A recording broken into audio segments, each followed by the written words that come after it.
Hoje a gente vai criar um modelo de Machine Learning para prever fraudes. Isso é muito utilizado no mercado de trabalho e é uma coisa que as empresas utilizam no seu dia a dia. A gente vai fazer tudo passo a passo e na prática utilizando Python. Esse projeto está recheado de coisas bacanas. Olha só tudo que a gente vai aprender aqui. Análise exploratória de variáveis categóricas e variáveis numéricas. Análise e tratamento de valores missing, que são os valores nulos. Análise estatística das variáveis, tratamento de dados, engenharia de atributos, gráficos, outliers, normalização, padronização dos dados. Vamos fazer o balanceamento da variável alvo, que é a nossa variável target. Vamos fazer o one-hot encoding. Vamos criar, treinar e testar os nossos modelos preditivos utilizando mais de 3 algoritmos. Nós vamos utilizar o Random Forest, o Support Vector Machine e o KNN. Vamos utilizar o Grid Search para fazer os ajustes dos hiperparâmetros dos modelos,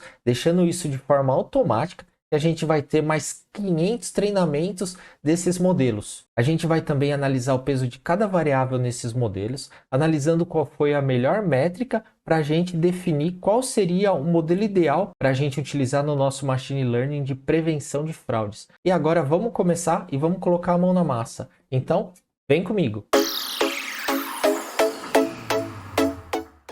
Olá, se você ainda não me conhece, meu nome é Jefferson, eu sou o criador do canal e é sempre um prazer ter você aqui comigo.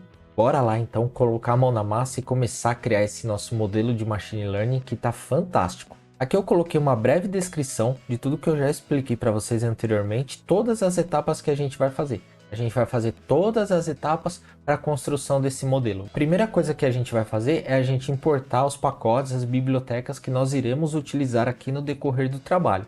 Então olha lá, a gente vai utilizar aqui, vamos importar o warnings, simplesmente para a gente desabilitar aquelas mensagens de avisos de alertas futuros. Vamos importar o pandas, colocar ele como SPD. Vamos importar o matplotlib pyplot, as PLT. Vamos importar o seaborn, as SNS. Vamos importar aqui o time, o pacote NumPy. Aqui a gente vai utilizar também os pacotes ali do scikit-learn, que a gente vai utilizar todos os algoritmos, todo o tratamento de dados, as bibliotecas do scikit-learn.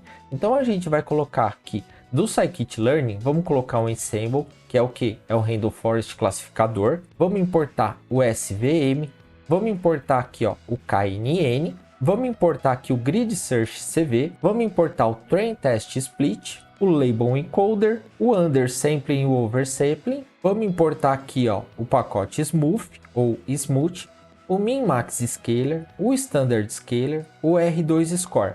Para que esses pacotes todos? Eu vou explicar cada um deles no decorrer do vídeo. Mas, por exemplo, esses 3 aqui serão os modelos dos algoritmos que nós iremos testar. O Grid Search CV é para a gente fazer ajuste de hiperparâmetros. Train Test Split é para a gente poder fazer a separação de dados em treino e teste.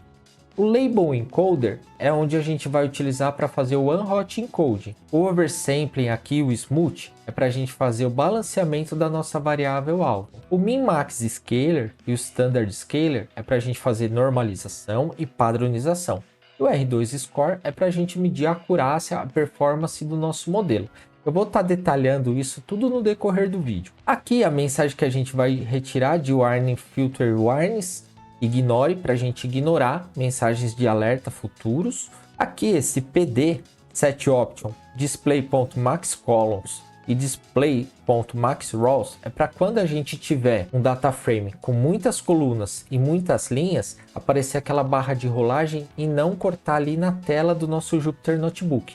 Como esse data frame é grande, então eu coloquei essas opções que a gente consegue visualizar todas as colunas do nosso data frame. E aqui o pdoptions.display.floatformat é que a gente vai formatar ali as casas, que forem valores, com 2 casas decimais. Porque como nós teremos ali valores altos, tudo terá um número bem grande ali de valores, se a gente não colocar isso, ele vai ficar como notação científica.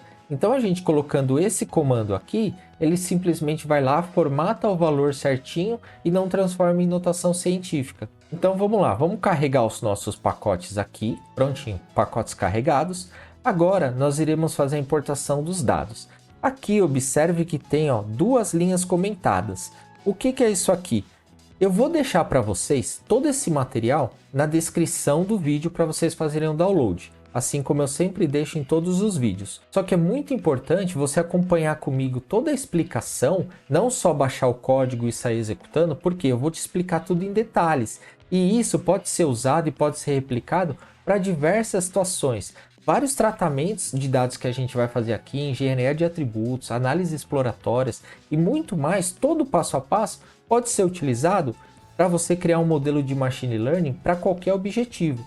Então vou seguir aqui passo a passo com você e depois vou deixar esse material todo disponível. E eu vou deixar para vocês 3 conjuntos de dados. Esses que estão comentados vai ser um arquivo que chama dados coletados 20k.csv, que significa o quê? Que é um arquivo de dados com 20 mil registros. Vou deixar um outro aqui, ó, 80k, que tem 80 mil registros. E eu vou utilizar esse aqui que é menor, com 10k, por quê? Para a gente ter mais agilidade aqui na hora de treinar os modelos. Porque como a gente vai ajustar hiperparâmetros e ele vai testar diversos modelos simultaneamente com esses parâmetros, senão vai ficar muito pesado. Então, para não demorar no meu treinamento aqui, eu vou utilizar esse conjunto de dados menor. Mas os conjuntos de dados são iguais, com as mesmas variáveis. A diferença é que uns vão ter mais dados que os outros, mas eu vou deixar isso tudo aqui para você. Então vamos lá, vamos importar o nosso conjunto de dados, já importamos.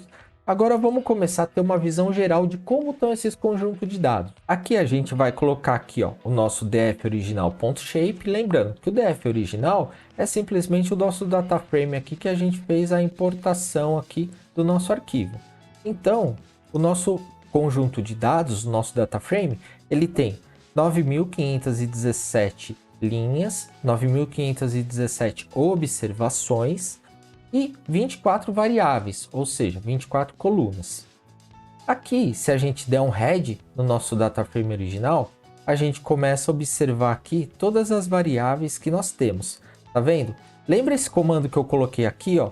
Esse pd set option é justamente para aparecer essa barrinha de rolagem aqui, porque senão ele iria simplesmente cortar aqui, ó, e a gente não conseguiria ver as outras variáveis. Então olha só, aqui nós teremos todas essas variáveis no nosso conjunto de dados e a nossa variável alvo é essa aqui, ó, possível fraude, sim e não. Tá vendo? Sim e não é a nossa variável alvo. Aí, o que a gente vai fazer? Vamos dar uma olhada no período que a gente tem de dados aqui. Então, para isso, eu coloco aqui, ó, vou criar uma variável chamada início, que vai ser igual pd.toDateTime. O que eu vou converter para data? O nosso df original, a data contratação, que é a data contratação do empréstimo. E aqui, dt.date.min, que eu quero pegar a menor data que tem no nosso data frame. E aqui, eu vou criar uma variável fim, o mesmo comando, só que aqui eu coloco dt.datemax, que eu pego a última data. E aqui eu dou um print, coloco aqui, ó, período de dados de, coloco a nossa variável início até variável fim. E ao executar, olha lá, nós temos então dados de 4/7 de 2022 até 20/12 de 2022. E uma observação aqui, pessoal, só para a gente deixar mais claras as coisas, esse conjunto de dados é um conjunto de dados ali de empréstimos financeiros. Então aqui a gente tem variáveis aqui que são utilizadas no momento da contratação de um empréstimo financeiro. E agora, nosso próximo passo é verificar se a gente tem valores nulos, ou seja, os dados missing nos nossos arquivos.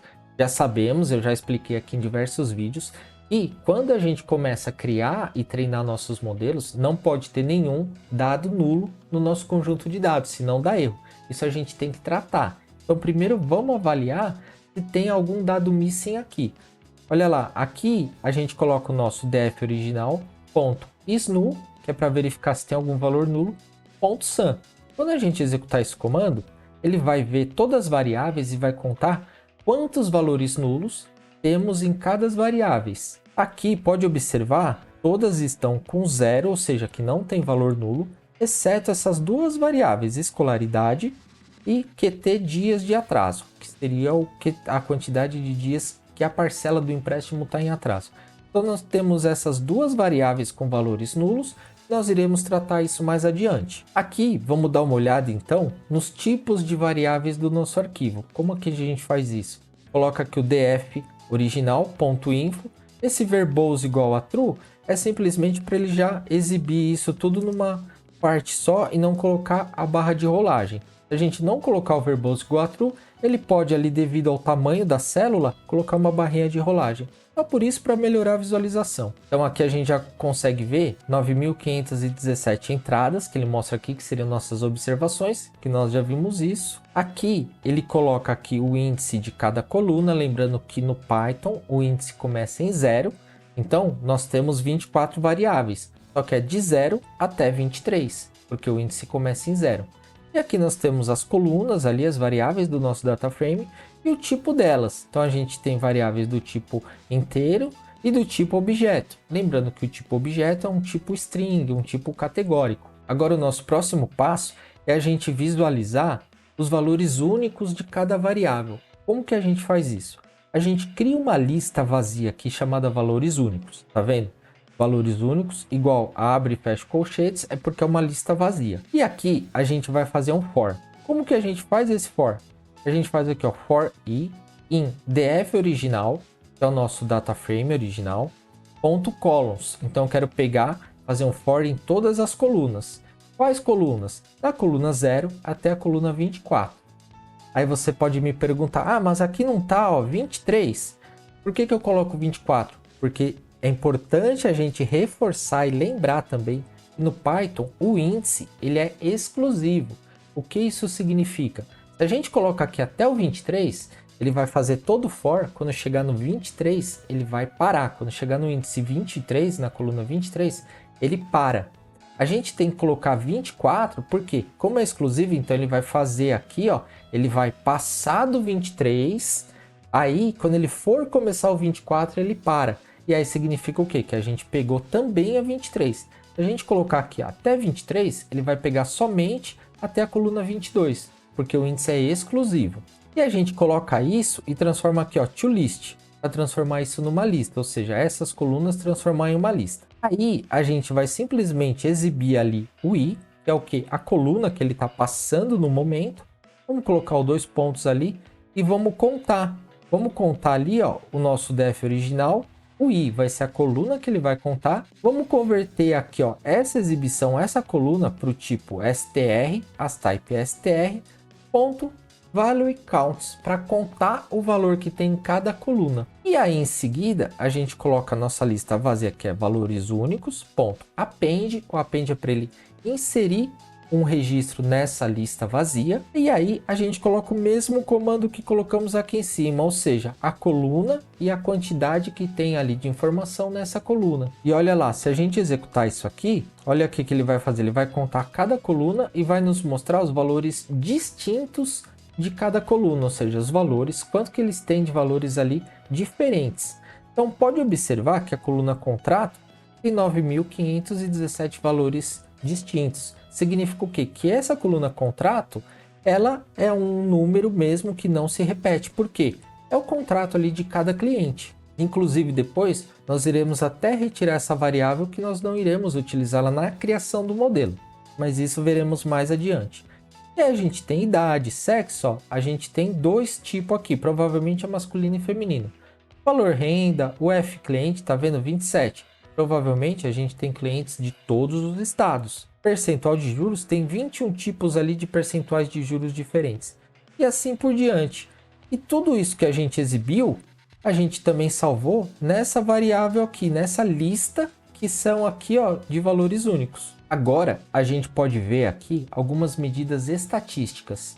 Como que a gente faz isso? Simples, com o comando describe, ele já dá várias informações para a gente. Então a gente coloca def original.describe. Olha lá, a gente tem aqui, ó, então a contagem de valores, min é a média, std é o desvio padrão, mínimo 25% é o primeiro quartil, 50% é o segundo quartil, que é a mesma coisa que a mediana, 75% é o terceiro quartil, e o max é o valor máximo. E aí ele mostra essas informações estatísticas para cada variável. Olha só, se a gente observar, o desvio padrão das variáveis, ele é altíssimo. O que isso significa?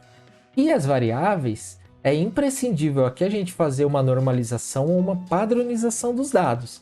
Essa questão de medidas estatísticas entrando mais em detalhes de desvio padrão, média, mediana, como a gente analisar isso, eu já deixei, já fiz um vídeo só falando sobre isso. Eu vou deixar o link na descrição, depois vale a pena você dar uma olhada. E aqui a gente tem várias informações. Então aqui nós já temos ali uma descrição, um resumo de cada variável que nós temos. Já dá para ver logo de cara aqui, ó, o desvio padrão, que vai ser imprescindível a gente fazer uma normalização ou uma padronização. Eu vou mostrar para vocês mais adiante os dois jeitos, as duas formas. E aqui a gente pode focar e ver algumas colunas específicas.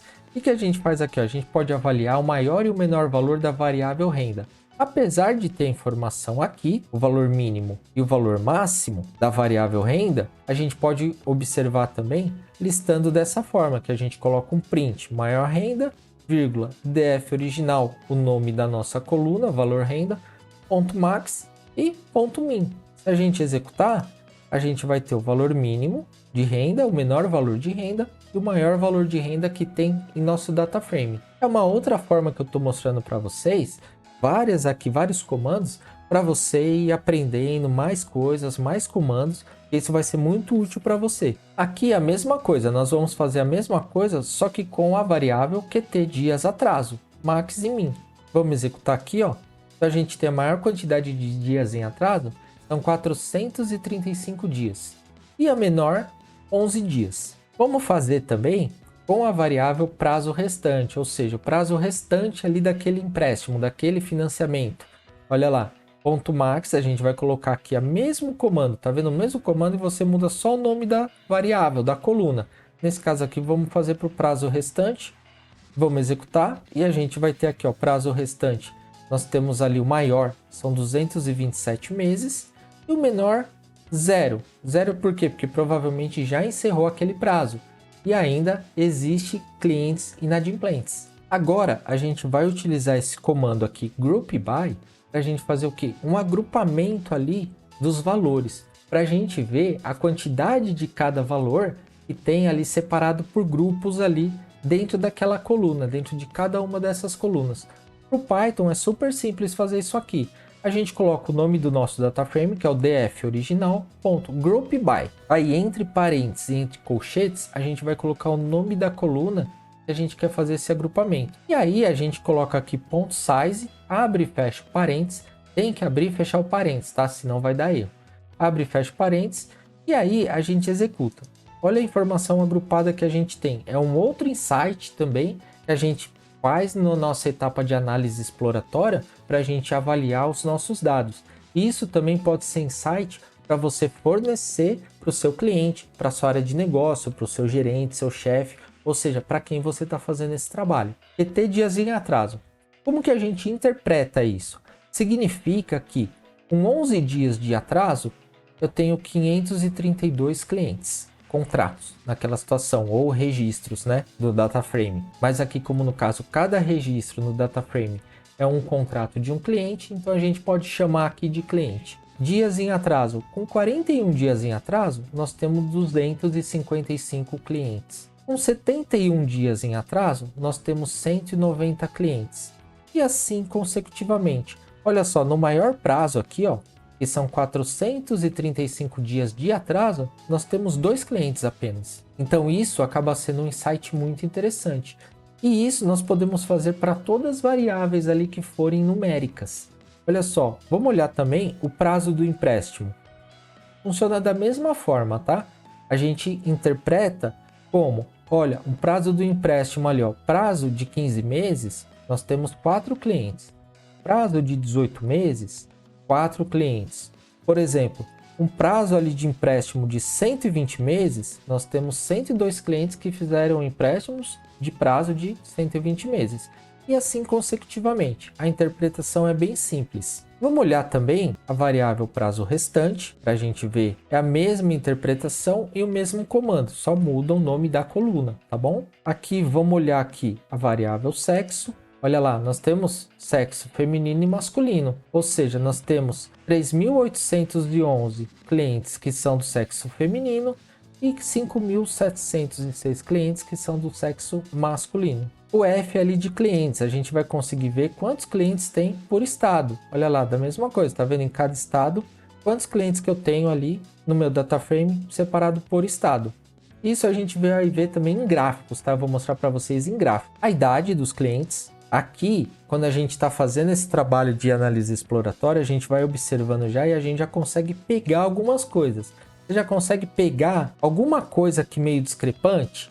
Olha só, existe algum cliente com 6 anos de idade que faça empréstimo? Não. Então, provavelmente, isso aqui foi um erro de digitação, ou na hora da coleta, alguém coletou um dado errado, colocou uma informação errada.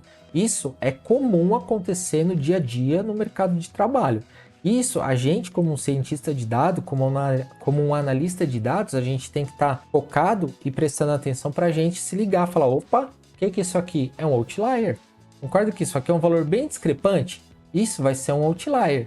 A gente vai tratar isso mais adiante, tá? Então, eu só quis mostrar para vocês aqui, porque por aqui você já consegue pegar algumas coisas. Olha só, lá no final, da mesma coisa. Banco, provavelmente, se isso aqui é um banco, uma instituição financeira, enfim, vamos imaginar que seja um banco. Um banco atualmente não faz empréstimo para uma pessoa que tenha 91 anos de idade. Existem algumas restrições, aí não vamos entrar nessa questão porque são regras do mercado financeiro. Mas aqui eu só quero te mostrar que, por exemplo, 88, 90, 91, provavelmente serão outliers também, que a gente vai precisar tratar. Aqui vamos ver o nosso estado civil.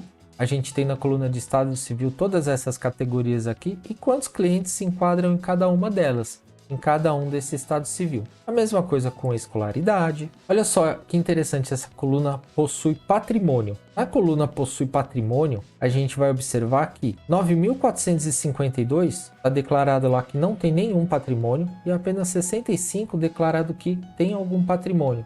Isso é um valor muito discrepante, provavelmente é algum erro também na coleta dos dados. E aí, se a gente olhar esse valor, olha só, 9.512 clientes como zero na coluna de valor desse patrimônio. E aí, só 4 clientes que tem um valor de patrimônio de 1.000 e um cliente só que tem um patrimônio de 100 mil reais. Isso a gente já vê logo de cara. E assim, tá totalmente discrepante e a gente nem vai utilizar isso no nosso modelo. Essa é uma coluna que a gente vai retirar lá na frente. E aqui a gente vê a nossa variável alvo, ou seja, a nossa variável target, que ela chama possível fraude.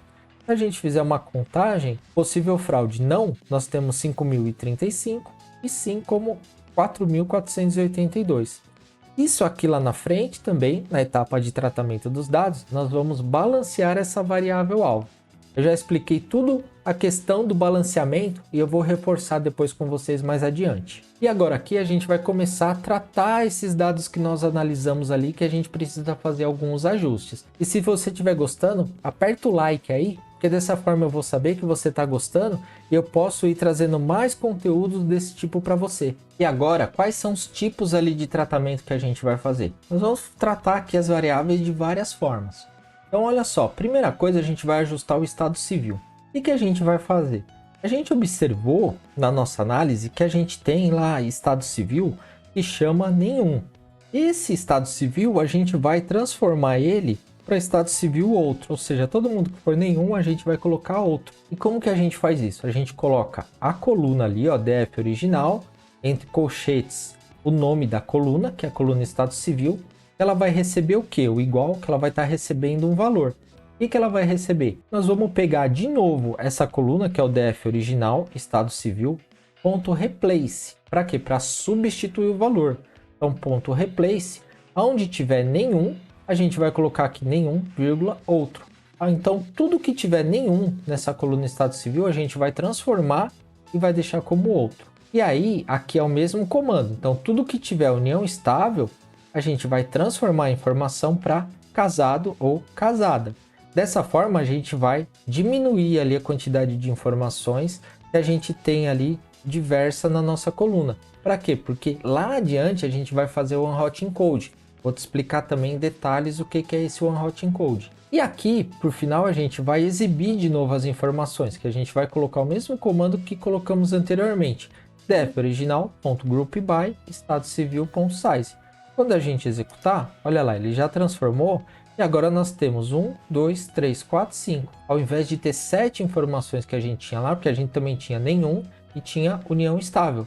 A gente unificou isso e deixou ali uma menor quantidade. Bom, variável estado civil tratada. Agora nós vamos criar ali, fazer um tratamento e fazer uma engenharia de atributos. O que é essa engenharia de atributos?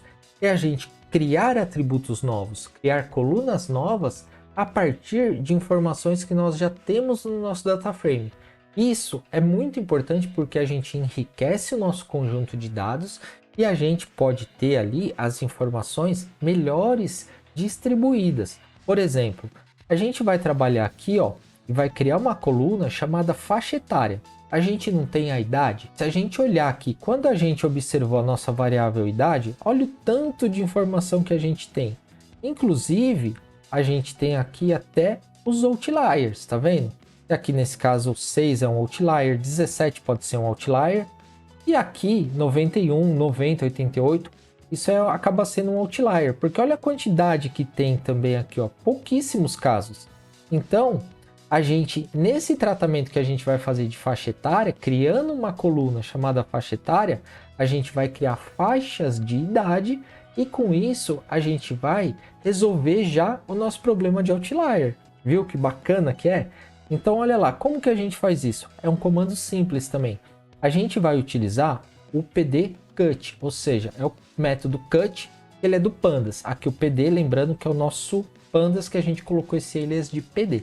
Então o que a gente vai fazer? Para a gente criar essa nova coluna com essa faixa de idade e ali o pandas categorizar certinho isso para a gente precisa passar algumas informações aqui. A gente vai criar aqui uma variável, que na verdade vai ser uma lista chamada beans. Aqui é o nome, tá? Eu só coloco dessa forma para facilitar o entendimento, mas se você preferir pode colocar qualquer outro nome. Esse beans vai ser o que? Vai ser as faixas. Aqui a gente coloca igual, ó, dentro dessa lista a gente vai passar 0, 21, 30, 40, 50, 60 e 100. O que isso significa? Que a gente vai fazer ali até 21 anos, de 22 a 30, de 31 a 40.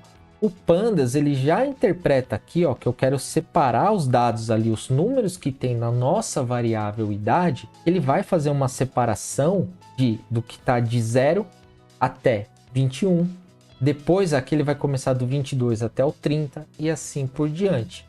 E aqui a gente precisa criar o rótulo, o label, o que vai exibir ali naquela coluna.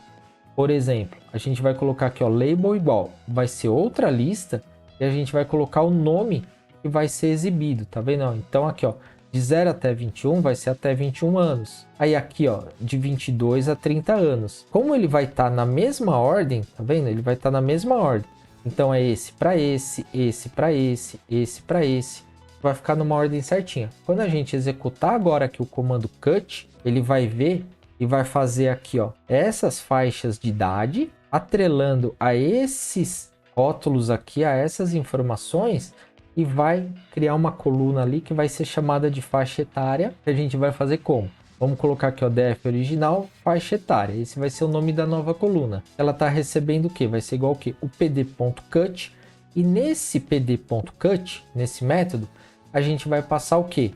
A gente vai passar a nossa coluna que a gente quer fazer a categoria ali, ou seja, que a gente quer categorizar isso. É a coluna idade, certo? Então a gente vai colocar aqui o DF original idade, vírgula, beans. Esse beans é o parâmetro ali que o método cut espera receber. Esse beans ele vai ser igual ao que? Ao beans. O que é o beans? A essa nossa lista aqui. A gente poderia também pegar somente essa lista e colocar ela direto aqui, tá? Só faço dessa forma para ir fazendo passo a passo para ficar tudo organizadinho, uma questão de código e de organização. Se você quiser, pode testar aí depois, pega essa lista e coloca ela aqui, vírgula, e aqui os labels, tá vendo? Labels aqui, esse é o parâmetro ali do método cut. A gente vai colocar igual esse label aqui, esse labels, é a lista aqui, ó, labels, tá vendo que a gente criou?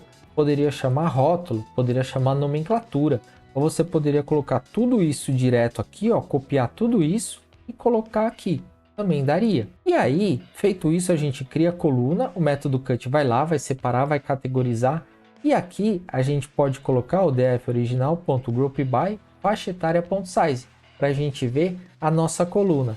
Eu vou te mostrar isso então, olha só. Ele já criou, é super rápido. E olha lá, faixa etária até 21 anos, ele tem 520 clientes.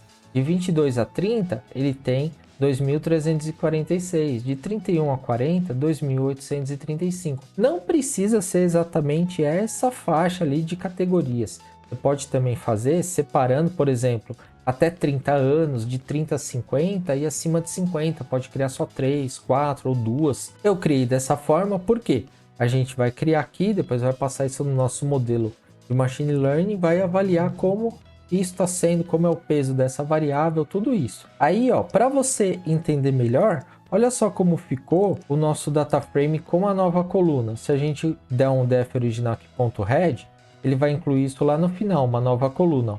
Faixa etária, tá vendo? Então esse cara aqui, ó, ele é de 41 até 50 anos, esse aqui de 22 a 30. Então ele fez essa separação aqui, essa categoria ali das idades. Agora a gente vai fazer a mesma coisa para a faixa salarial. O mesmo comando, tá? A gente coloca aqui os bins. Aqui tem um detalhe importante, porque eu coloquei menos 100 aqui. Porque se você observar, quando a gente fez essa análise aqui da faixa salarial, tinha ali na coluna valor de renda, tinha pessoas com valor de renda 0. Então se a gente coloca direto 0 aqui, ele vai começar o quê? De 1 até 1000. E esses que estão 0 vão ficar como nu depois. E aí a gente teria que fazer outro tratamento. Então a gente já coloca aqui menos 100, ou poderia ser menos 1 ou menos 10, que aí o 0 ele também pega. Então sempre quando tiver 0, você coloca aqui menos 1, menos 10, menos 100. Aí coloca os bins, os labels, e aqui o nome da coluna que a gente vai criar, que vai ser faixa salarial, e a execução método da mesma forma, comando da mesma forma. E aqui a gente vai avaliar como ficou. Olha lá, tá vendo? Então ele criou aqui agora uma coluna nova de faixa salarial. E agora a gente vai tratar a variável QT dias em atraso. Mas aqui tem um detalhe importante. Lembra quando nós analisamos anteriormente que nós vimos que essa QT dias em atraso ela tem valores nulos? Antes da gente categorizar isso, a gente precisa ajustar esses valores nulos. O que a gente vai fazer? Vamos fazer um tratamento aqui, que os valores nulos a gente vai preencher com a mediana daquela nossa coluna ali do nosso data frame. E como que a gente faz isso? Simplesmente a gente aqui, ó, a gente vai só observar qual que é a mediana. Então nós vamos colocar o def original, o nome da coluna, QT dias em atraso, ponto median. Se a gente rodar, então nós temos ali a mediana 284. E agora a gente vai fazer o ajuste, ou seja, o tratamento, o preenchimento desses valores nulos, vamos preencher com a mediana. Como que a gente faz isso? Super simples, com uma linha de código. Então nós vamos colocar aqui, ó, o def original QT dias em atraso, que é a nossa coluna, e que ela vai receber aqui, ó, igual ela vai ser o quê? O def original QT dias em atraso, aquela mesma coluna, ponto fillNA, ou seja, fillNA ele preenche valores nulos. E com o que eu quero preencher esses valores nulos? Aí a gente coloca entre parênteses o que a gente quer preencher. Se a gente colocasse entre parênteses 10, ele ia preencher com o valor 10. Se a gente já viu aqui, ó, que é 284, e colocasse 284, ele ia preencher com o valor da mediana, que é 284. Ou a gente automatiza e coloca de novo esse comando que a gente simplesmente viu o valor da mediana, coloca ele dentro aqui do fillNA. Ele vai fazer o quê? Vai preencher com a mediana. Se a gente executar, olha só, ele já fez, já executou e já preencheu. Então tá ótimo, mais adiante a gente vai ver que não vai ter mais valores nulos aqui. E agora, depois de ter tratado isso, a gente cria ali uma faixa de dias de atraso, que a gente vai colocar até 30, 60, 90 e assim por diante, com o mesmo comando que a gente fez nas outras faixas ali que a gente criou. Então olha lá, se a gente executar, então a gente vai ter faixa de dias em atraso até 30 dias, 532, de 31 a 60, 255. E assim consecutivamente. A gente vai criar também uma faixa para o prazo de empréstimos. Olha lá, também criamos da mesma forma. E vamos criar uma faixa para prazo restante. Também criamos da mesma forma com os mesmos comandos. A gente só precisa se atentar e ver os valores que a gente quer criar as nossas faixas. Super simples, o comando é o mesmo. Agora a gente vai ver todas essas informações que a gente viu com o Group By, a gente vai ver em formato gráfico. A gente vai usar os gráficos ali para ver essas informações. Só que antes, deixa eu te dar uma ideia aqui. Se você quiser também que eu faça um modelo de Machine Learning, assim, todo passo a passo, passando por todas as etapas, lá no Azure Machine Learning, eu preciso saber e entender que vocês gostariam de ver um conteúdo assim. Porque eu estou pensando em fazer algo assim lá no Azure, fazer todo esse passo a passo utilizando o Azure Machine Learning e trazer esse conteúdo para vocês. Então vamos fazer o seguinte, se você quiser, escreve nos comentários aqui, hashtag Machine Learning. Pode colocar tudo junto, hashtag Machine Learning. Eu vou entender que você quer que eu crie algo assim lá no Azure Machine Learning. Então, eu falo para vocês, se tiver no mínimo 200 comentários assim, eu vou preparar um vídeo bem passo a passo assim para a gente fazer um modelo de Machine Learning lá na plataforma do Azure. E aqui, vamos gerar os gráficos. Aqui eu vou fazer o seguinte, para não estender muito, eu vou te explicar aqui o comando. Os outros comandos são iguais e só vai mudar o que a gente quer colocar de informação, ou seja, a coluna.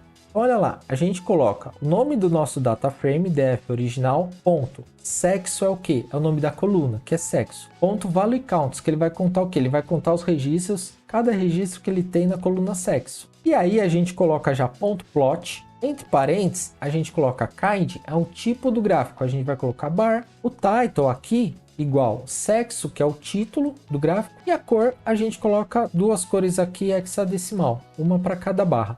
Você pode também mudar as cores, deixar da forma que você achar melhor. É um comando bem simples, aí a gente vai ter aquele group by em formato gráfico, olha só. Então aqui a coluna sexo, agora a gente consegue observar de forma gráfica, aqui mais visual essas informações. O mesmo tipo para o F cliente, a gente tem aqui o F cliente, tá vendo? Aqui, faixa de prazo de empréstimo. Aqui, faixa de prazo restante. Tudo que a gente viu lá, só que agora a gente vai ver em formato gráfico. Estado civil, vendo? Escolaridade, faixa dias em atraso, faixa salarial, possui patrimônio e faixa etária. Viu só? Bem simples para fazer o gráfico. E aqui a gente vai agora se atentar à nossa variável alvo. Olha só o gráfico dela. Tá um pouquinho só discrepante, mas é legal a gente fazer esse balanceamento. Já já a gente chega nele. E agora, como a gente incluiu diversas colunas, vamos verificar de novo as informações aqui do nosso data frame. Olha lá. Agora nós temos mais colunas, tá vendo? Até a 28 aqui. Ele já cria a coluna aqui, ó, que nós inserimos de faixas. Ele já cria como colunas categóricas, do tipo categórico. E isso a gente vai fazer o One-Hot Encode já já. Então agora aqui, ó, o próximo passo, vamos ver aqui, ó, e vamos selecionar todas as nossas colunas. Tá vendo? Dessa forma, a gente, ó, df original.columns, a gente já lista aqui, ó, em formato de uma lista mesmo, todas as nossas colunas. E aí, como nós já fizemos uma análise inicial, então a gente já sabe o que a gente vai tirar do data frame, o que a gente vai considerar mesmo para começar a criar e tratar ali os nossos modelos. O que a gente vai fazer? Eu até anotei aqui, ó, olha lá, o contrato, essa variável é a identificação de cada cliente. Então a gente vai retirar a data de contratação, o valor do patrimônio, lembra o valor do patrimônio e a coluna possui patrimônio, que elas estão praticamente sem informação nenhuma. Isso não vai ser nada útil para o nosso modelo. A gente também vai retirar escolaridade e idade. Por que que a gente vai retirar a escolaridade e idade também? Porque essas colunas, elas não vão ter relevância no modelo. Ah, como que eu sei que não vão ter relevância? Essas aqui, ó, data, valor patrimônio, possui patrimônio, é óbvio que não vai ter relevância, porque uma que data a gente não vai fazer série temporal, então a gente vai descartar. Valor patrimônio e possui patrimônio, as informações ali praticamente sem nada. E aí, escolaridade e idade, a escolaridade eu simplesmente quero retirar. Por que eu quero retirar? No seu papel de cientista de dados, vai chegar um momento que você vai querer retirar alguma coisa, ou vai incluir alguma coisa, vai querer testar e depois retirar. Aqui, como eu já fiz alguns testes com isso antes, eu vou estar retirando, mas você não precisa retirar quando você estiver fazendo aí no seu computador. E aqui, idade, aqui a gente não criou uma faixa etária, então a gente não precisa da coluna idade, a gente já vai ter a coluna faixa etária, por isso. E aqui, ó, valor renda, prazo empréstimo, QT dias em atraso, prazo restante. Por que que a gente vai retirar também? Porque nós já criamos, ó, categorias, criamos as faixas dessas colunas. Não criamos? Então, a gente não precisa ter duas iguais. Nós criamos justamente a faixa para melhorar essas informações aqui que tinham até outliers. Então, a gente despreza essas e utiliza as faixas que nós criamos. E aí, como que a gente vai retirar isso então? É de uma forma simples. A gente vai criar aqui, ó, chamado colunas, vai ser uma lista. Que lista aqui vai ser? Somente com os nomes dos campos, nome das variáveis, nós queremos que entre no nosso modelo. Tá vendo? Somente com os nomes das colunas que a gente vai realmente querer no nosso modelo. O que a gente não colocar o nome aqui, ele não vai carregar lá. E como que a gente faz isso? A gente vai criar então um novo data frame, vamos manter o data frame original, não vamos substituir ele, vamos criar um novo. Que vai chamar df underline dados. Então esse df dados, ele vai ser o quê? Vai ser o nosso PD, que é o pandas, ponto, vai ser um data frame, pd.dataframe. Entre parênteses, eu vou querer que o quê desse data frame? Eu quero o meu data frame original, vírgula, com essas colunas. Aí eu passo o parâmetro columns e aqui as colunas. Eu poderia aqui, ao invés de columns, que é o nome da minha lista, simplesmente passar essa lista direto também, tá? Só fiz dessa forma porque eu acho que visualmente fica melhor ali para a gente se organizar no código. E vamos lá, vamos rodar. Prontinho, ele já fez. E agora, se eu der um shape aqui no nosso df dados, olha só, eu tenho então a mesma quantidade de linhas, só que com 19 colunas. E aí, eu tenho aqui, ó, o df dados.info, vamos ver ali as colunas que nós temos. Olha lá, só as colunas que nós escolhemos mesmo.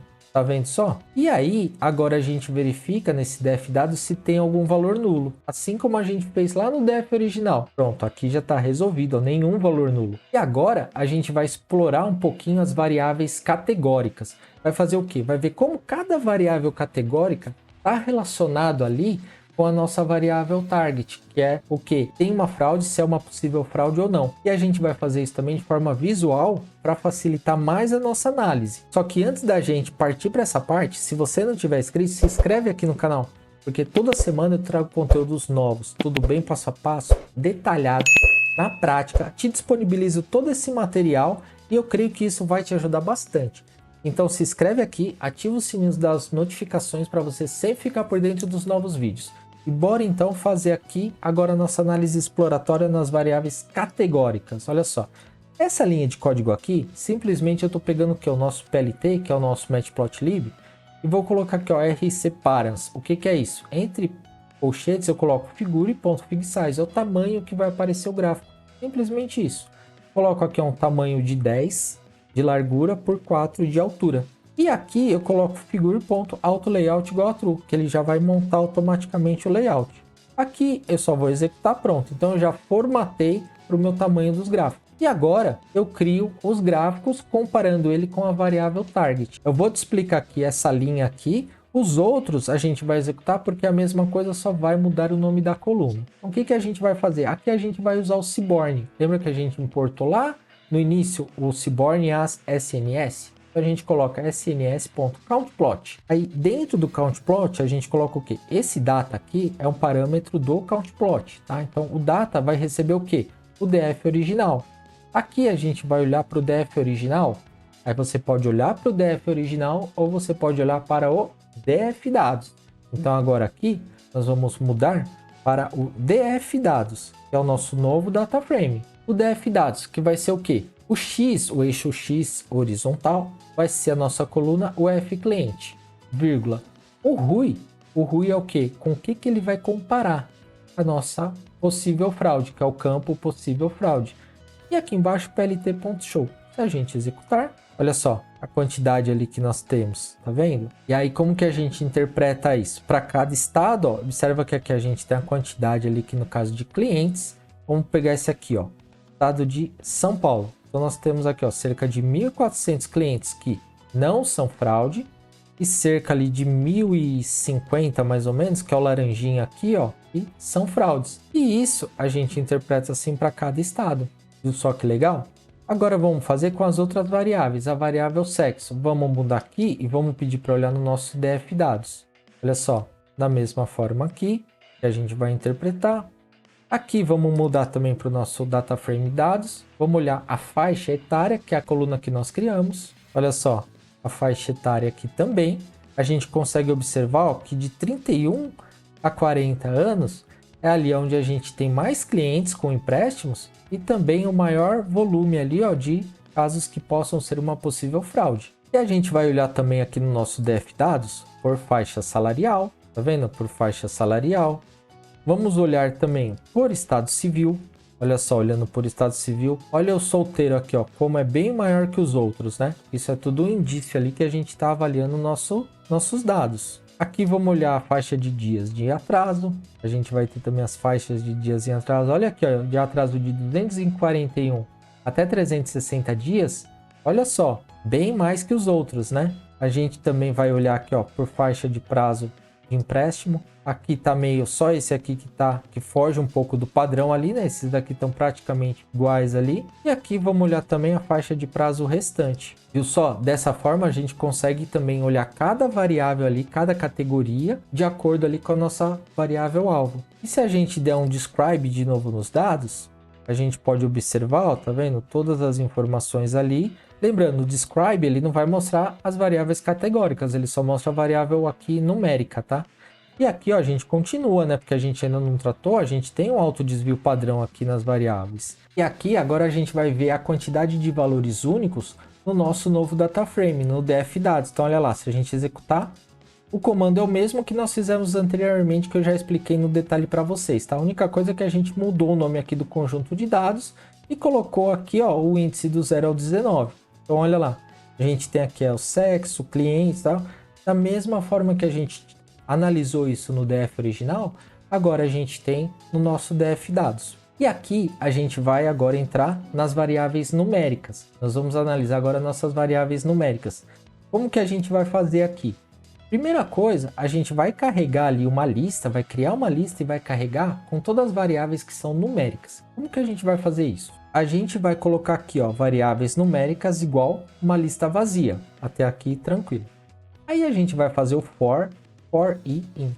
Então, dfdados.columns, ou seja, todas as nossas colunas, né, do índice 0 ao 19, .toList, ou seja, vamos fazer um for em todas as colunas. E aqui dentro a gente coloca um if. Então, if dfdados.dtypes. Esse dtypes é para pegar o tipo da coluna, entre colchetes, coluna i. A coluna i é a coluna que o nosso for vai estar passando ali, lendo no nosso data frame. For igual ao tipo int64 ou dfdados.dtype for igual a float64. Aí a gente coloca dois pontos, embaixo variáveis numéricas, que é o que? A nossa lista vazia, ponto append. Append o que? O i. O i é o que? O nome da nossa coluna. Significa o que? Se a cada for que ele fizer nas colunas ali, que ele estiver vendo as colunas do nosso data frame, for do tipo inteiro ou float, ou seja, que é um número, ele vai inserir o nome dessa coluna na nossa lista. Olha só, se a gente executar, já executamos, e se a gente visualizar a nossa lista, olha só o que nós temos. Todas as colunas aqui são do tipo numérico, porque a gente separou essas colunas já para agilizar o nosso trabalho. E aí a gente conta quantos itens tem nessa lista, ou seja, quantas colunas nós temos do tipo numérica? 10. Com base nisso, o que a gente faz? A gente pode automatizar a criação dos nossos gráficos. É isso mesmo. A gente precisa analisar o Boxplot. Boxplot, eu já mostrei para vocês mais em detalhes em outro vídeo, que eu vou deixar o link aqui na descrição, de como se analisa e como a gente identifica as medidas estatísticas. Eu vou te mostrar aqui, vou te dar um overview, mas é bem bacana você dar uma olhada depois no vídeo, que vai estar aqui na descrição também. Para a gente não gerar 10 vezes um boxplot, a gente pegaria, por exemplo, essa linha aqui que eu estou marcando, ó, criaria 10 linhas dessa para criar um 10 boxplot, mudando o nome de cada coluna, colocando aqui, ó, para cada linha o nome dessa coluna aqui. A gente faria isso de forma manual 10 vezes. Aqui eu já estou te mostrando um comando top que vai agilizar demais seu trabalho. O que a gente vai fazer aqui? Essas duas linhas de código são igual que eu expliquei para vocês anteriormente. Ela faz o que? Ela define o tamanho ali da área do gráfico, beleza? Aqui vai ser então de largura 14 por tamanho 64. Por que 64? Porque aqui nós vamos ter aqui, ó, 10 linhas aqui com duas colunas. Porque aqui nós vamos ter aqui, ó, 5 linhas com duas colunas. Nós não temos aqui, ó, 10 variáveis, ou seja, 10 colunas, 10 boxplots que a gente tem que fazer. Então a gente vai fazer 5 boxplot ali em linha com duas colunas cada um de uma forma automática, ou seja, um boxplot aqui, um aqui, um aqui, um aqui, um aqui, um aqui. Dessa forma. Olha só, quando a gente gerar, vocês vão entender melhor. Como que a gente faz isso para automatizar? a gente cria uma variável chamada linha que é igual a 0 e aqui uma variável coluna que é igual a 0. Aí a gente faz um for aonde? Na nossa lista. Ou seja, nesse for vai ser aqui, ó, for i in variáveis numéricas. 2 pontos. Ou seja, para cada vez ali, para cada coluna que ele estiver passando ali na nossa lista, ele vai pegar. Então, vai ser o sns.boxplot. Aqui o data é o parâmetro do método ali para gerar o boxplot, que vai ser o quê? O nosso df dados, vírgula. O eixo y, que é a nossa coluna ali do boxplot, vai ser o quê? Vai ser esse i. Esse i vai ser o quê? Cada coluna que ele está passando. E aqui a gente coloca o AX, que é igual ao axis, ou seja, os eixos. Aonde ele vai mostrar isso na tela? Na linha e na coluna que a gente estiver especificando aqui. No começo é na linha 0, na coluna 0. Na próxima passada, ele vai fazer o seguinte, coluna mais... Ele vai acrescentar um aqui, ó, mais igual para somar 1. Então, a coluna aqui vai valer 1. Aí, ele vai ver. Se a coluna é igual a 2, porque a gente só não pediu duas colunas, for igual a 2, ele vai fazer o quê? Ele vai deixar a linha como 1, vai iniciar a linha como 1 e vai voltar a coluna para 0. Porque a coluna é igual a 2, então ele vai para a linha de baixo e começa da coluna 0. E assim consecutivamente. E aqui no final eu dou um plt.show. Quando a gente executar, olha só, ele executou aqui e a gente tem aqui os 10 boxplots gerados. Tá vendo só? Os boxplots, ele gera tudo de uma vez. A gente não tem o trabalho de fazer um por um. A gente criou aqui dessa forma. Como que você interpretaria esse boxplot? Aqui eu vou te dar um overview, mas depois dá uma olhada no link que eu vou deixar na descrição, tá? O boxplot aqui a gente interpretaria da seguinte forma. Aqui são os valores mínimos do nosso data frame. Aqui, no começo da caixa, essa linha de baixo da caixa é o primeiro quartil. Essa linha do meio é a mediana. Aqui é o segundo quartil. Aqui é o máximo. Esses pontinhos aqui, ó, que ficam para baixo aqui, ó, tá vendo? Para baixo ou para cima são considerados informações que são outliers. Em resumo, é dessa forma que a gente interpreta ali o boxplot. E agora, da mesma forma que a gente carregou nossas variáveis numéricas, a gente vai carregar as categóricas. A gente vai carregar essas categóricas para quê? Para fazer o one hot encode. Olha lá, o comando é da mesma forma, só que aí no dtypes a gente vai colocar object ou dtypes igual a category, que é o que? São variáveis categorias, variáveis strings, são as que não são numéricas, que estão no nosso data frame e não são numéricas. Vamos executar aqui, e aí se nós olharmos aqui as variáveis categóricas, nós temos essas variáveis, que é sexo, MF, o F do cliente, estado civil e aqui as faixas que nós criamos. Agora a gente vai fazer o one hot encode. E o que é esse one hot encoding? E aí, para te explicar melhor, eu vou fazer o seguinte, eu vou criar aqui uma linha e vou colocar aqui o nosso df dados.head para a gente visualizar as primeiras linhas. Vamos nessas variáveis, por exemplo, o F cliente, São Paulo, Minas, Bahia. Olha essa outra aqui, ó, as faixas que nós criamos. Isso aqui é um texto, de 21 até 200 meses, de 61 até 120 meses. E aí, todas as colunas também que são textos e não são numéricas, a gente precisa transformar para números. Exceto a variável target, que é a possível fraude. Aqui, ela pode ficar como sim e não, porque os algoritmos do modelo preditivo, eles interpretam isso, porque eles sabem que é uma variável target, e a gente passa isso informando. Mas as variáveis preditoras, elas não podem ser texto, ela tem que ser número. Lembra?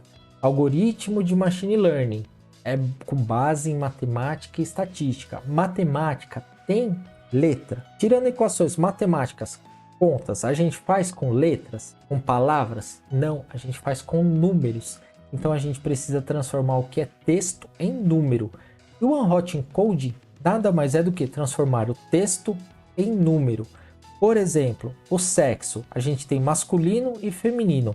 Quando a gente rodar ali o nosso label encoder, que é do scikit-learn, que vai fazer o one hot encoding, o que ele vai fazer? Ele vai olhar para cada variável que é categórica e ele vai fazer o seguinte, por exemplo, a variável sexo.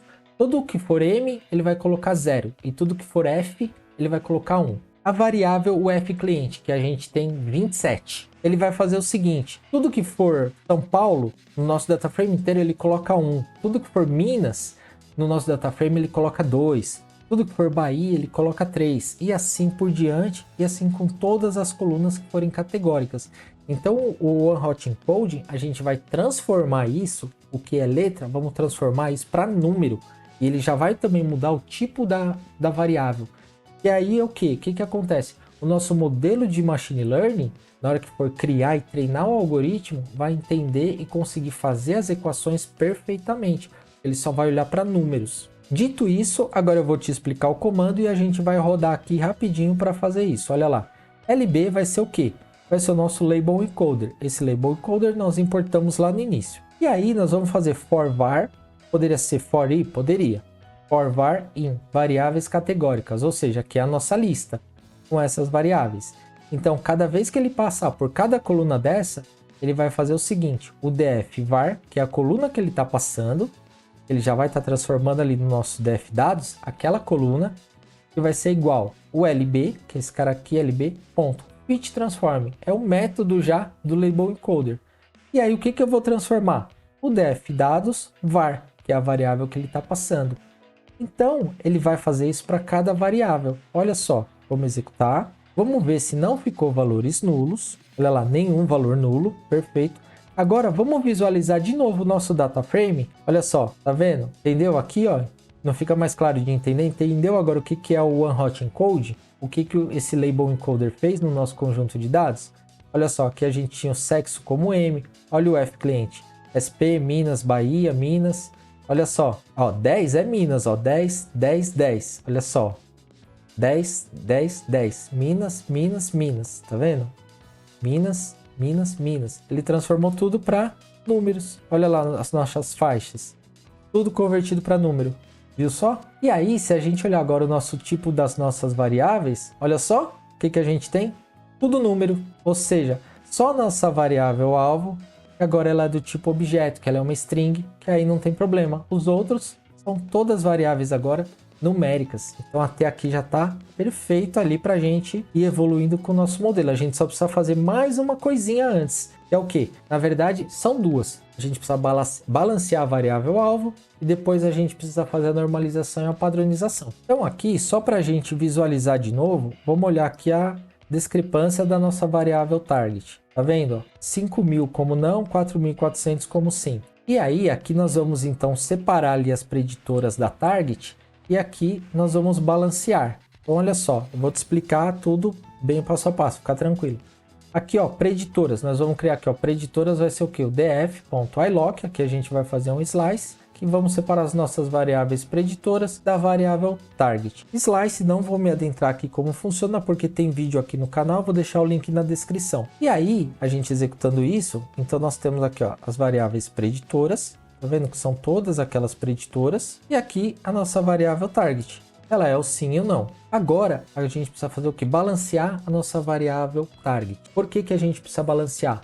Observa que aqui é o seguinte, a gente tem mais registros com informações que não são fraude do que com informações que são fraude. Aqui, nesse caso, não daria muita divergência, não iria gerar ali um viés no modelo. Mas imagina que é o seguinte, se a gente tivesse aqui 5.000 como não e somente 500 como sim. O que acontece? Tem muito mais dados ali com informação de não do que com sim. Na hora que o nosso modelo de machine learning for treinado, ele vai ter muito mais dados para ele olhar de casos que são não como sim. E o que pode acontecer? Ele vai aprender muito mais como que funciona ali os registros para gerar uma previsão de não do que com sim. Então, por isso que é importante a gente ter os dados balanceados iguais para o nosso modelo de machine learning ter a mesma quantidade de informações para ele poder criar e treinar esse modelo, para os algoritmos gerarem o modelo certinho, porque senão a gente pode ter um viés, pode ter um overfitting, pode ter um underfitting, ou seja, em vez do nosso algoritmo aprender com os dados, ele pode estar memorizando esses dados. Então é por isso que a gente balanceia essa variável alvo. E aí como que a gente balanceia? Com aquele método smooth que nós importamos lá no início. Aqui o seed simplesmente é para quando você for pegar aqui esse conjunto de dados e executar na sua máquina para dar o mesmo resultado. Simplesmente por isso. Se a gente não colocasse o seed, iria funcionar? Sim, iria funcionar. Mas aqui eu estou colocando para você poder replicar o mesmo valor. Só que a gente coloca aqui ó, o seed igual a 100, pode ser qualquer número também, tá? E aqui a gente vai criar aqui ó, uma variável chamada balanceador, que vai ser o quê? O nosso método smooth, o handle state, que é o seed que a gente vai passar. E aí, aqui na linha de baixo, bem simples, a gente aplica o balanceador. A gente vai aplicar onde? Nas variáveis preditoras e target, porque elas têm que fazer o quê? Esse método, ele vai olhar os nossos dados, ele vai equilibrar o nosso conjunto de dados, inserindo entradas ali que estão pendentes para complementar isso, mas tudo olhando, tendo cada variável a mesma medida e o mesmo peso. Para ele não vai inventar registros, ele vai fazer uma análise estatística e vai carregar dados para que fique no mesmo padrão. Olha lá, a gente vai criar então duas novas variáveis, preditora res e target res, e vai ter o que? Esses dados balanceados. E aí vai ser o que? O balanceador, que é esse cara aqui, ponto fit resample. É o método dele que vai fazer o que? Que vai balancear as variáveis, a preditora e a target. Se a gente executar isso, ele já executou. E aqui, se a gente visualizar através de um gráfico, olha só, a mesma quantidade. Viu só? Então agora a gente já tem um conjunto de dados balanceado. Se a gente olhar o shape delas, ó, olha as preditoras. Quanto que a gente tinha antes? 9.517 registros. Agora, as preditoras res e target res, que são as balanceadas, a gente vai ter 10.070. Por quê? Porque ele igualou ali. E agora o nosso próximo passo é fazer o quê? É dividir os dados em treino e teste. Como que a gente faz isso? Com o método train test split do scikit-learn, que nós também importamos lá no início. Então aqui a gente vai criar aqui 4 variáveis, x de treino e x de teste, que são o que? Preditoras, y de treino e y de teste, que são as targets. E vai ser igual o train test split, e aí aqui ó, preditora res, que já são os nossos dados que eles estão balanceados, e vai receber o que? Preditora res e o target res. Esse test size igual a 0.3 significa o quê? Que é 30% para dados de teste. Então, se eu tenho 30% para dados de teste, eu vou ter 70% para dados de treino, para a gente treinar um modelo. E o handle state aqui igual a 42 é a mesma coisa, só para você poder replicar da mesma forma por aí. E aí, como que vai funcionar isso? Ele vai separar os dados ali das variáveis preditoras e target, e vai jogar nas variáveis que são de treino e de teste. E o resultado, ou seja, o target ali, a variável, as informações da variável alvo, vai ser o y de treino e o y de teste. Quando a gente executar, olha só, ele já fez. E se a gente ver agora o nosso x treino, a gente tem 7.049 registros, porque tem 70% ali dos dados. Os outros 30% são de teste. Só que esses dados eles ainda não estão normalizados e nem padronizados. O que seria a normalização e a padronização? Em resumo, é o seguinte, eu vou até mostrar aqui para você, ó. Se a gente pegar aqui, ó, o nosso x de treino e der um head, olha só, a gente tem aqui as variáveis, são todas numéricas, ok. Mas observe que aqui a gente tem uma escala de milhar, aqui a gente já não tem uma escala de milhar, aqui então aqui a gente já tem uma outra escala, tá vendo? Aqui uma outra escala, aqui uma outra escala, eles estão fora de escala. E os algoritmos de Machine Learning esperam receber os dados em uma mesma escala. Então, quando a gente faz a padronização ou a normalização, nós estamos fazendo o quê? Deixando todos os dados aqui na mesma escala. Só que existe uma diferença entre a normalização e a padronização. Isso tudo, todos esses detalhes, mostrando através do conceito, mostrando também na prática com Python, fazendo cálculos, explicando, destrinchando tudo isso, eu fiz um vídeo só sobre isso. E para qualquer cientista de dados é imprescindível saber disso. O que é padronização, o que é normalização e como isso funciona e como isso impacta nos resultados do modelo. Vou deixar o link aqui na descrição e também lá na tela final do vídeo, que é muito top, você precisa ver esse vídeo. É sobre padronização e normalização. Aqui eu já te dei um breve resumo do que seria isso para deixar os dados na mesma escala, e a diferença entre a padronização e a normalização é que a normalização ela vai deixar todos os dados entre 0 e 1. Todos os dados vai estar entre 0 e 1. A padronização ele vai deixar os dados com média 0 e desvio padrão 1, ou seja, os valores não vão estar entre 0 e 1, como é na normalização. Na padronização vai ter valores 2, 3, 4, 5. Porém, se você pegar a média e o desvio padrão, a média vai ser 0, de todas as colunas a média é 0 e o desvio padrão 1. Mas eu te mostro tudo isso em detalhes, tá bem explicado no vídeo. Vai estar lá no final, na tela final do vídeo e também na descrição. Vale a pena dar uma olhada, é muito importante esses conceitos. E aqui vamos então normalizar. Aqui ó, tem a normalização e a padronização. Os comandos são iguais, só vai mudar aqui o método. E um é min-max scaler para normalizar e esse aqui o standard scaler é para padronizar. Eu vou deixar os dois aqui, mas eu vou testar o modelo e treinar com os dados normalizados. Depois aí você pode fazer com os dois também para você testar, aprender, ver as diferenças. Então como que a gente faz isso? A gente cria aqui ó, uma variável normalizador que vai ser igual min-max scaler.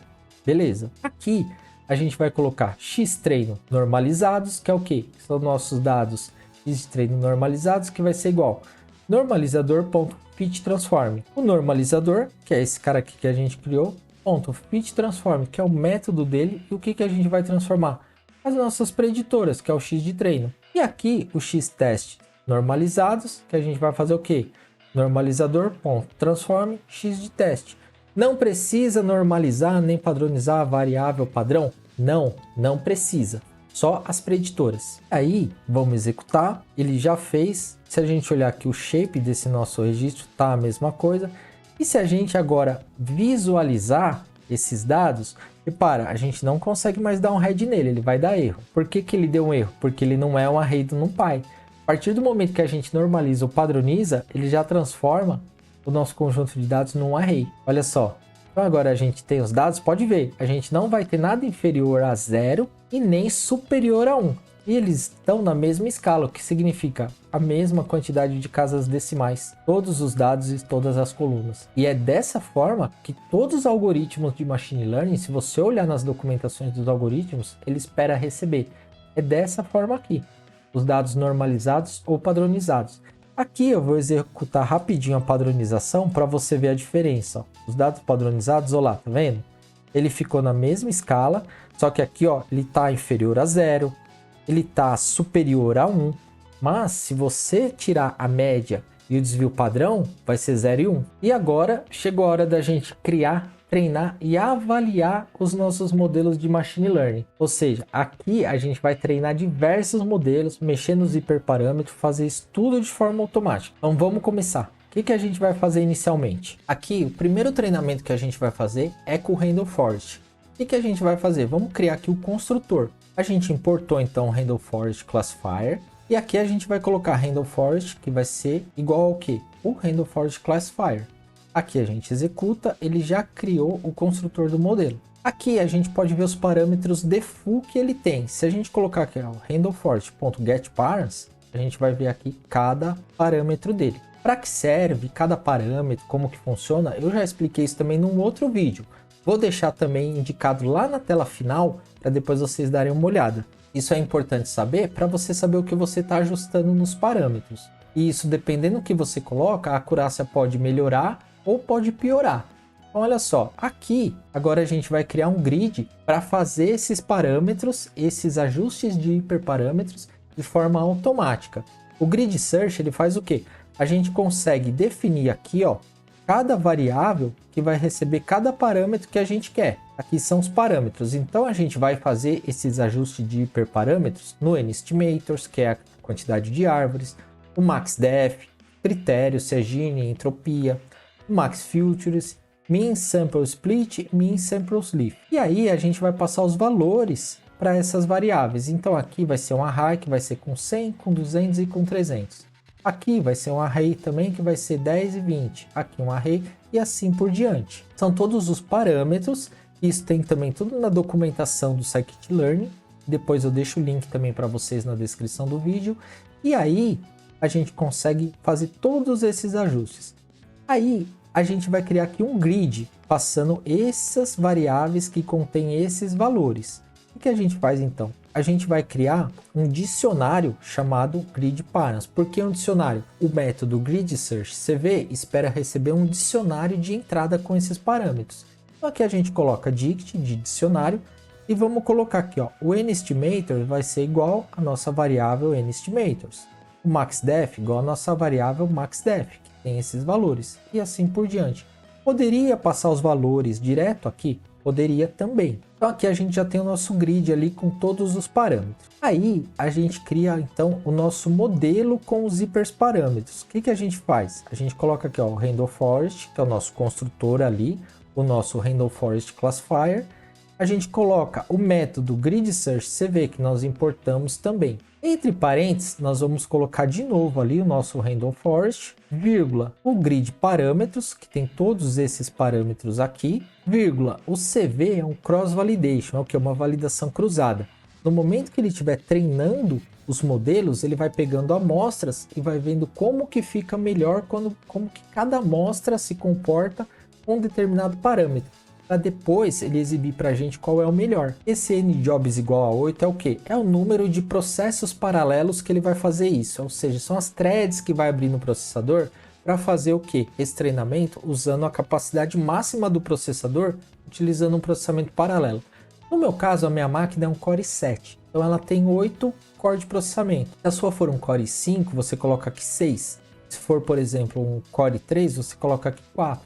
Por quê? Porque é de 0 a 7 e assim por diante. Ou se você não colocar nada também, automaticamente ele vai ver e vai ajustando isso de acordo com os treinos que ele está fazendo nos modelos. Ele vai utilizando ali a performance que o seu computador puder fornecer. Ora, aqui treinando os modelos, eu coloquei aqui ó, início igual time.time, que é o que? Vai ter uma variável de início que ele vai receber a hora que ele começou a fazer esse treino. Aí no meio disso, depois, logo em seguida, eu coloco o random_forest.fit. O fit é para quê? Para fazer o treino dos modelos. Aí, entre parênteses, eu coloco xtreino normalizados, que são as variáveis preditoras que já estão normalizadas, e a variável target, vírgula, ytreino. Fecho parênteses. E depois, no final, eu coloco fim igual time.time, que vai ser uma variável que vai receber o horário que terminou. Então, o que vai acontecer aqui? Ó? Ele iniciou, ele marcou o horário. Aqui ele está fazendo todo o treinamento. Depois que ele treinar, ele vai marcar também o tempo. E aqui a gente cria em seguida aqui ó, um treinos underline rf que a gente vai colocar pd.dataframe. Entre parênteses, a gente coloca randomforest.cv results, que são que os resultados obtidos, que ele vai salvar nesse nosso dataframe aqui. E aqui a gente exibe as métricas de acurácia. Então a gente coloca aqui um print, acurácia em treinamento, randomforest.bestscore. 2 pontos, ponto 2 percentual. Significa o quê? Que ele vai mostrar ali com 2 casas decimais. Ele vai mostrar o melhor score de todos os treinos que ele fez. Aqui os hiperparâmetros ideais, ele vai te dar aqui ó, randomforest.bestparams. Ou seja, aqui ele vai treinar, ele vai misturar todos esses parâmetros entre eles. Então imagina assim, ele vai pegar e ele vai fazer aqui ó, ele vai treinar um modelo com 100 árvores, com esses 2 parâmetros, com esses 2 parâmetros, com esses 3, com esses 3, com esses 3. Depois ele vai pegar um de 200, vai fazer com esses 2, com esses 2, com esses 3, com esses 3. Depois um de 300, com esses 2, com esses 2. E assim ele vai multiplicando, ou seja, vai dar N modelos treinados. E aqui o Best Params, ele vai te mostrar qual foi o melhor parâmetro. Para depois, quando a gente for executar isso mesmo com os dados de teste, a gente usar esses melhores parâmetros. E aqui a gente simplesmente exibe o fim menos o início, que é o nosso tempo. E aqui a gente coloca um treinos.rf.shape aqui, ó, para pegar ali o número de treinamentos que ele fez. Ou seja, quantos modelos ele treinou com todos esses parâmetros aqui. Lembrando, você pode aqui colocar também 150, 250, 280, 350, quantos você quiser. Lembrando que quanto mais hiperparâmetros você colocar aqui ó, de entrada, isso ele vai multiplicar por todos os hiperparâmetros e vai aumentar a quantidade de modelos treinados. São mais opções para ele treinar. Consequentemente, o tempo de processamento é maior. Só esse detalhe. Então aqui, agora a gente vai executar. Pode ver aqui a gente começou a executar. Ele está executando. Aqui ele vai demorar um pouquinho. A gente vai ver o tempo depois quando ele finalizar. E agora pode observar que ele já finalizou. Então a gente consegue ver o seguinte, a acurácia em treinamento, que foi isso aqui que a gente fez, ó, 99.26. Os hiperparâmetros ideais, ou seja, de todos os parâmetros que ele testou, os melhores foram esses parâmetros aqui que ele encontrou. O tempo de treinamento do modelo, 314 segundos.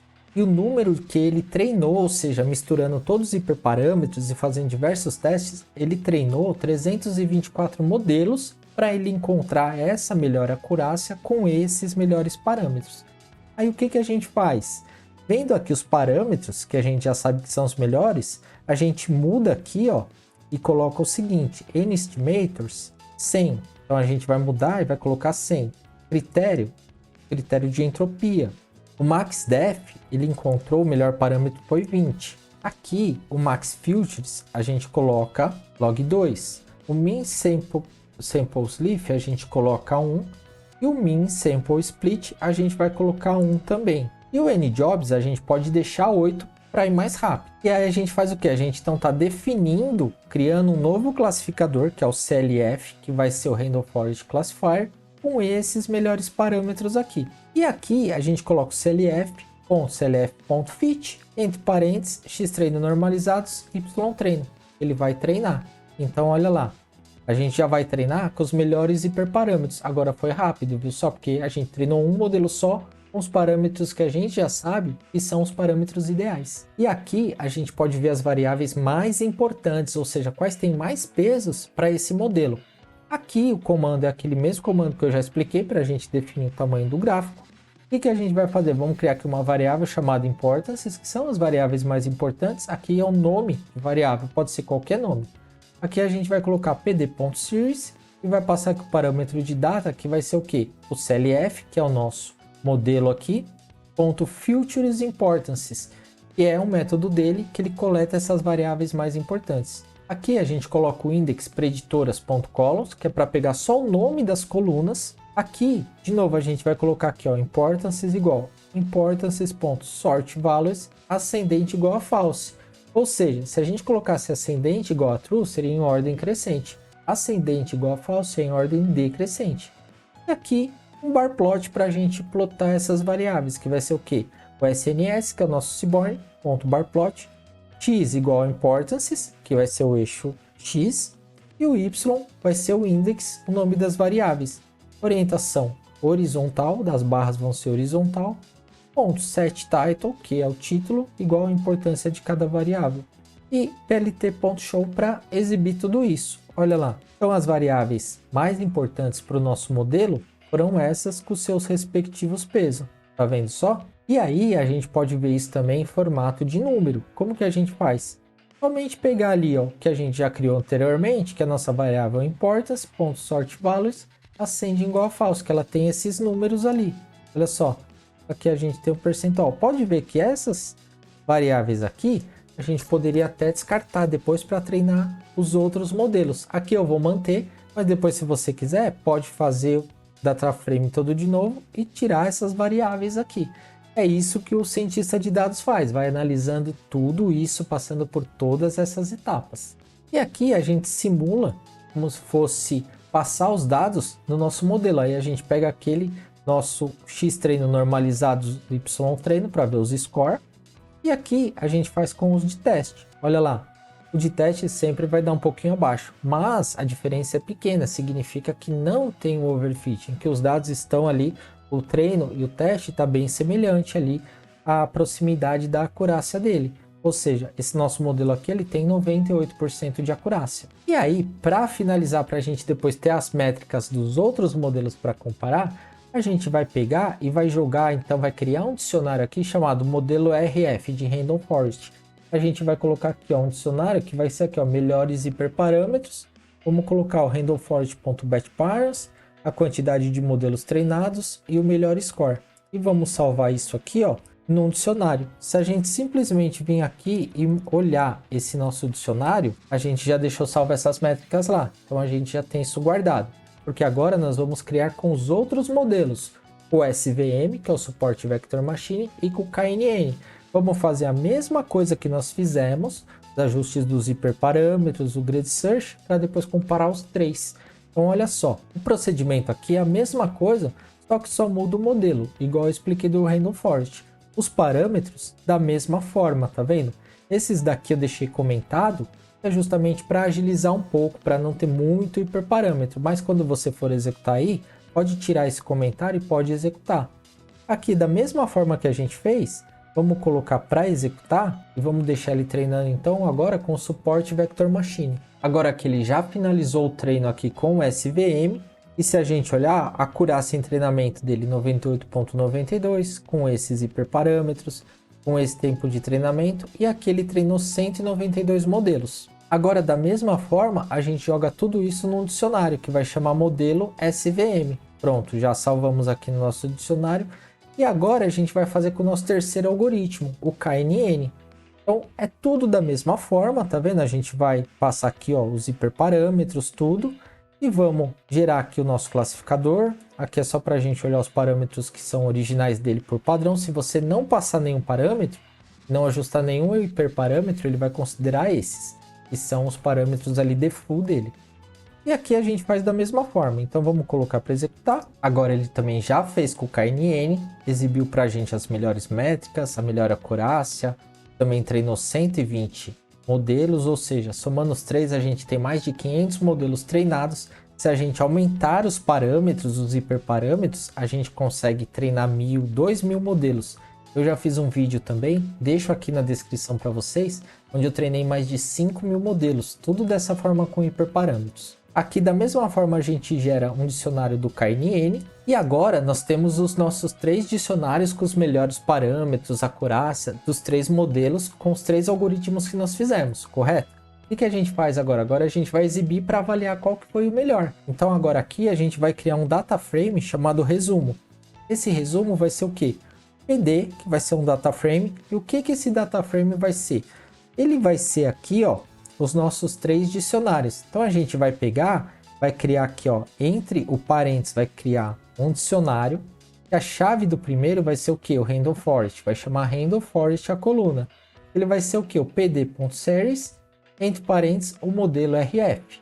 O segundo é o SVM, o terceiro é o KNN. A gente executa isso. E agora a gente visualiza o nosso data frame. Olha só. Então a gente tem ó, melhores hiperparâmetros de cada um. Então, Random Forest, suporte Vector Machine, KNN. Número de modelos treinados. Random Forest foram 324 e a acurácia foi 99,26. O SVM treinamos 192 modelos com 98,92. E o KNN treinamos 120 modelos com acurácia de 97,04. E a gente chega à conclusão que o melhor seria qual? Nesse caso, o Random Forest, que teve uma melhor acurácia. Viu só? Dessa forma, você tem todo o pipeline completo, ou seja, todo o passo a passo para a criação de um modelo preditivo, para a criação de um modelo de machine learning do zero. Você consegue fazer tudo isso. Você consegue fazer isso tudo bem passo a passo, sendo bem criterioso, avaliando diversos algoritmos, hiperparâmetros e muito mais. De todos os vídeos que eu comentei aqui no decorrer do vídeo, que eu tô deixando o link na descrição, esses 2 vídeos são os que eu considero mais importantes para um cientista de dados, que são referentes a tratamento de dados, e o outro que é referente à normalização e padronização. O mais importante de todos, padronização e normalização. Dá uma olhada nesses vídeos, com certeza vai te ajudar muito. Se você ficou com alguma dúvida, tiver alguma sugestão, deixa para mim aqui nos comentários que eu vou te responder o mais rápido possível. Muito obrigado e até o próximo vídeo.